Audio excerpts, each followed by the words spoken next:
Welcome to the 2025 Axe Cordwood Challenge wrap-up video, the better late than never edition. So, sorry for those who've been waiting. It took me a little while to get to this.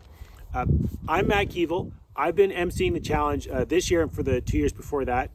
Next year, it's going to be someone else. So I'll talk a little bit about that and some other bookkeeping items at the end of the video.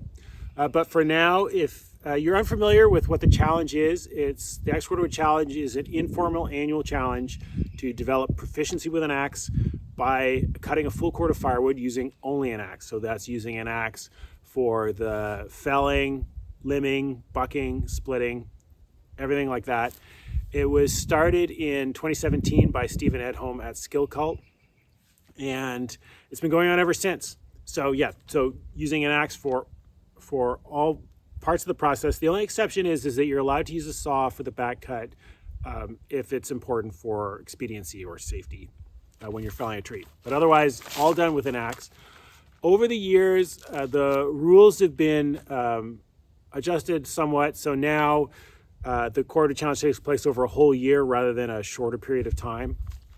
And there's been several mini challenges that have been added. So the mini challenges are in addition to or in lieu of doing the full challenge.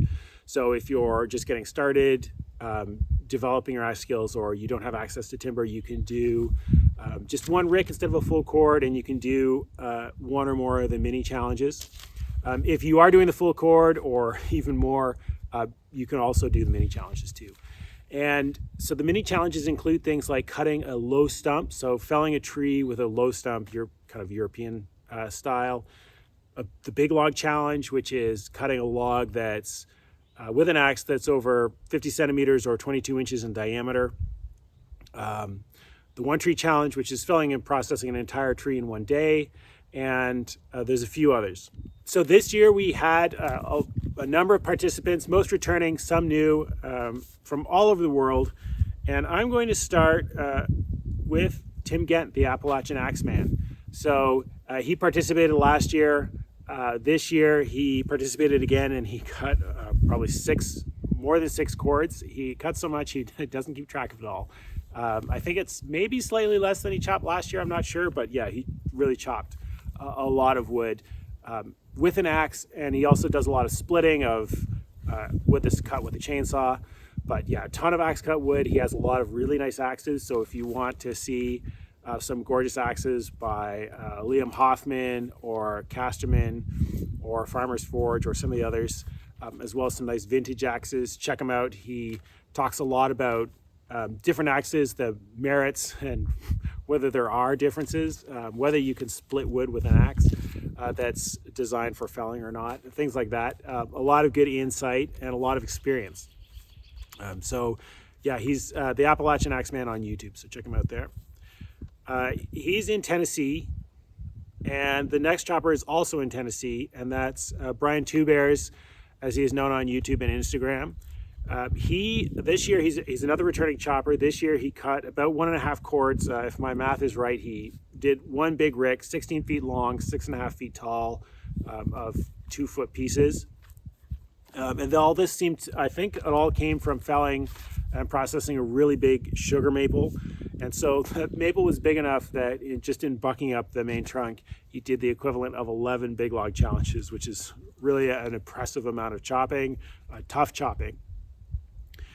He's in doing this big wood, so he has Tuatai work axe, Casterman timber pilot, a couple of other axes. He's got a Jersey. But the thing that he's been doing this year that's interesting is he's been taking some splitting axes, like the Council Tool FE6 and the Hoffman Wood Bullet, and setting them up for chopping and using those. So those are big axes. I think they're both about 6 pounds. I mean, the FE6 is exactly 6 pounds.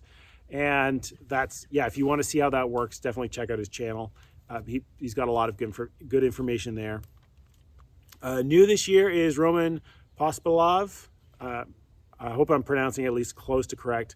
He's in Ukraine. He put in a ton of chopping clips on the Axe Cordwood Challenge Facebook page. I know he's done a lot of chopping. I'm not actually sure what his total was. I'm going to say that he must have done more than a cord. But he's got a lot of really nice axes, vintage axes, Tasmanians, American axes, and he's got some of them on local acacia handles, and yeah, nice stuff. I think he's chopping a lot of oak, ash, things like that. And this year he's moving on to training for timber sports. So now he's got a bunch of timber sports training footage he's working on, standing block, underhand chop, things like that. So that's exciting. Best of luck for him preparing to do that. That's really great. Joey Hamilton in Ontario, like me, he's probably the longest standing participant. He's been doing it for longer than I have, and he chopped a full cord this year. He did a couple of big log challenges as well. He's posting to the Facebook page. Also from Canada, this time BC, Takeshi Gannett. He's tackled some trades on YouTube. He also posts on the Facebook page. And like last year, he chopped a full cord. Another new chopper this year is Victor Petroni from Brazil. He's Petroni Ferramentas on YouTube. And he chopped a cord this year. He's got some interesting videos in Portuguese about setting up axes, grinding them, chopping safely, and technique and stuff like that. So check him out on YouTube. Ola Lindberg, returning chopper from Sweden. He chopped 2 ricks this year. He's My Outdoor Ways on YouTube.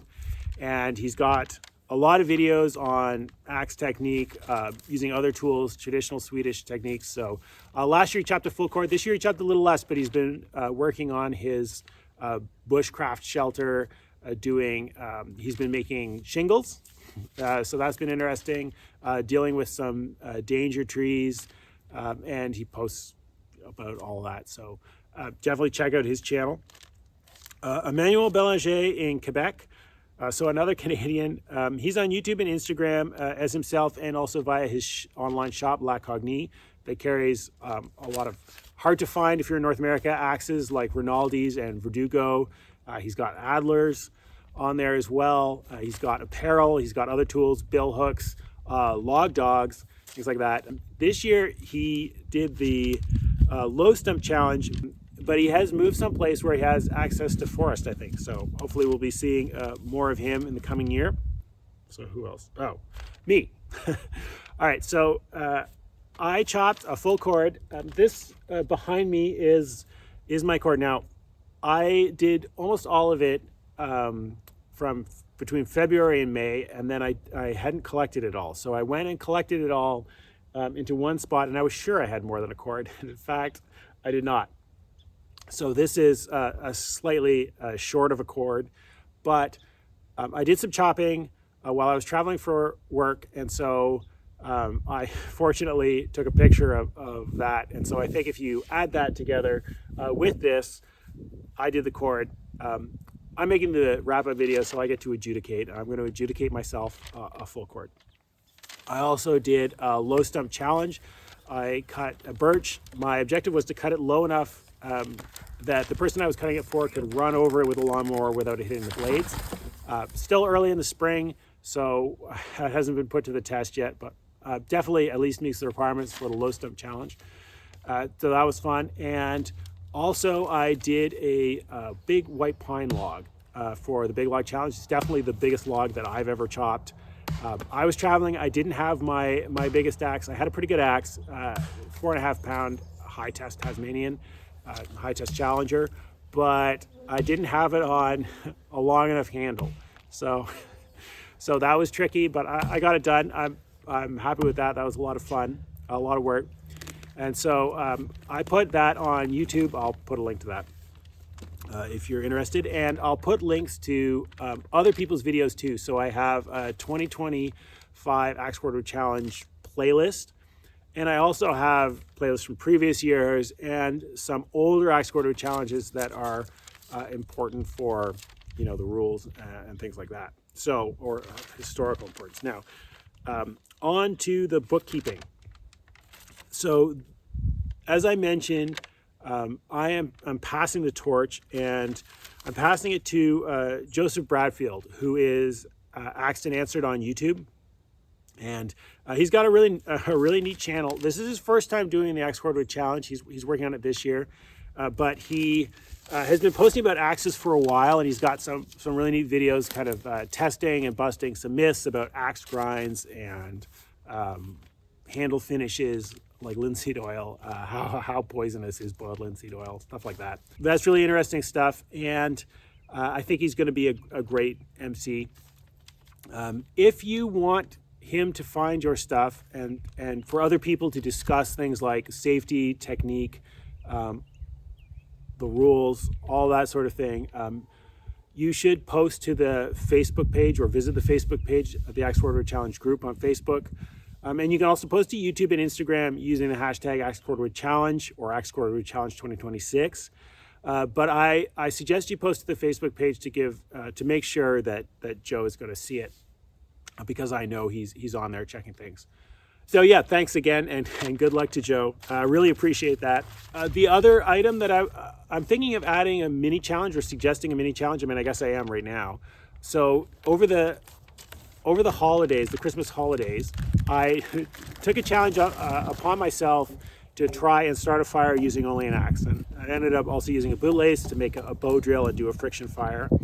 And that was a lot of fun. It was a challenge. It was difficult, but I accomplished it, and I thought it would be a really interesting mini challenge. So I am proposing that, and I'm also taking some suggestions about how exactly to define it, because obviously, if you are allowed an axe and another tool, then starting a fire with an axe and a lighter is in fact not very challenging.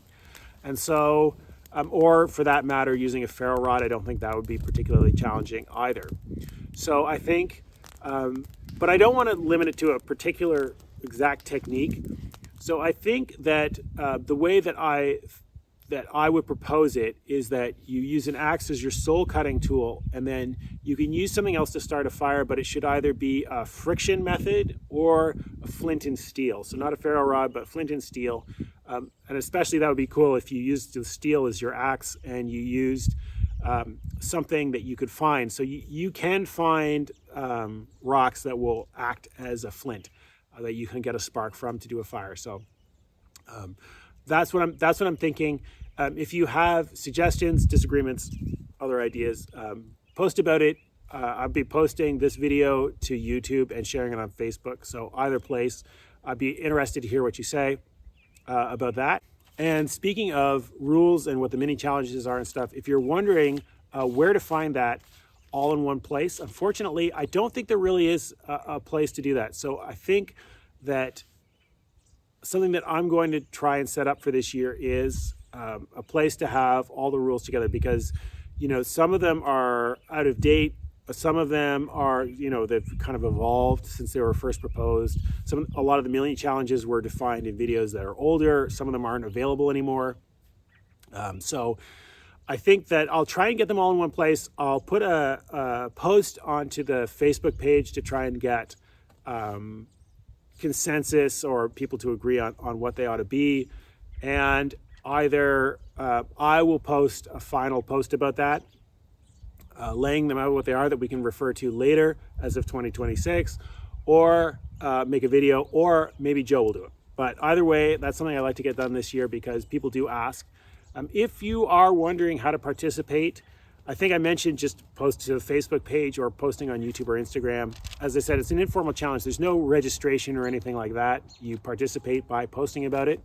And it's better, you'll get more out of it and, you know, get included in the wrap-up video if you take part in discussions where other people are doing it. So the Facebook page, YouTube, Instagram. So that's it. Thank you for watching. Congratulations to everyone who participated and to everyone who's going to participate this year. Have fun. Good luck. Stay safe. Happy chopping. Cheers.